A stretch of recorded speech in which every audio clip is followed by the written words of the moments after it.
Cubitt has said that the TIGR2S project aims to define the requirements for a second, more sustainable green revolution in India. Write a note on the objectives and benefits of this project.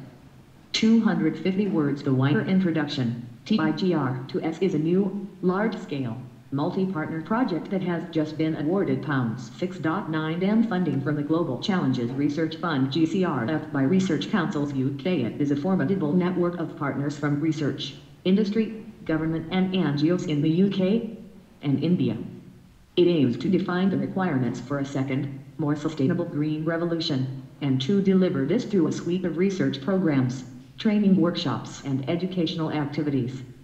MEF funding forms part of the UK government's official development assistance commitment, and partners from both countries will work together. www.insightsinIndia.com 23 www.insightses.com. Objectives. The empowerment of women will be a key theme of this multifaceted project. 1. Food security and nutrition for families, providing India's women with the skills and knowledge to contribute to improve food security for their country, and better nutrition for their families will take various approaches. The UK-Indian partnership will set up nutrition kitchens in Indian villages alongside existing health centers to run monthly cooking classes and provide nutrition-relevant education. 2. Increase farmer income. In parallel, it will be looking for ways to increase the value of these crops to raise family income. 3. Research and educate on farming practices. TIGR2S will bring together science and social science to drive interventions that actually work for Indian farmers and their communities. TIGR2S will include fundamental research addressing crop productivity and water use in India and will identify appropriate crops and farming practices for different climatic regions. Workshops will educate female farmers to help them improve their farming practices. 4.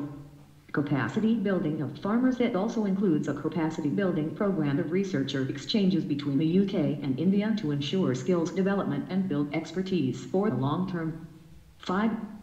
Access to government services. Recognizing that an increasing number of India's smallholder farmers are women, we need to ensure that state resources and services, and knowledge, are equally accessible to them. Cubitt has said that to unshackle Indian agriculture, export restrictions, monopoly procurement, essential commodities act restrictions and arbitrary stocking limits must go. Analyze.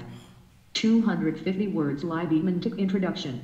India is the world's largest producer, consumer and importer of pulses. That may sound contradictory, but isn't, because domestic production is unable to meet the large and growing domestic demand. Last year, India's production was 23 million tons, the highest ever, 40% more than the previous year. This was owing to good rains, higher minimum support price (MSP) and higher acreage. High production should have meant lower imports. Last year's imports were at an all-time high of 6.6 MT, that too at zero import duty. This caused prices to crash, in some places to half of the MSP.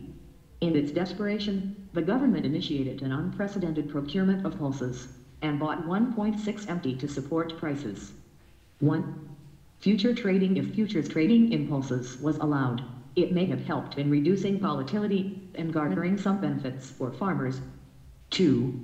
Stocking limits. There are arbitrary stock limits for private traders, which can inhibit intra-period smoothing of prices. 3. Export restrictions. For the past 10 years, all exports of pulses have been banned.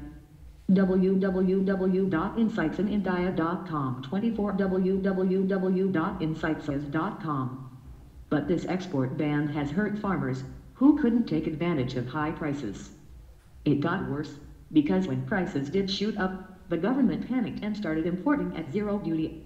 4. Monopolized procurement. Pulses continue to be in the Agriculture Produce Marketing Committee APMC Act. Thus farmers are not free to sell to any buyer they wish but must go through the APMC. Conclusion. Pulses were part of the 6 technology missions created in the 1980s. They were added to the oilseeds mission to greatly enhance their production, use of technology and processing. But despite the mission mode approach, India is still not self-sufficient in pulses production. In cashew, India is the land used to be the world's capital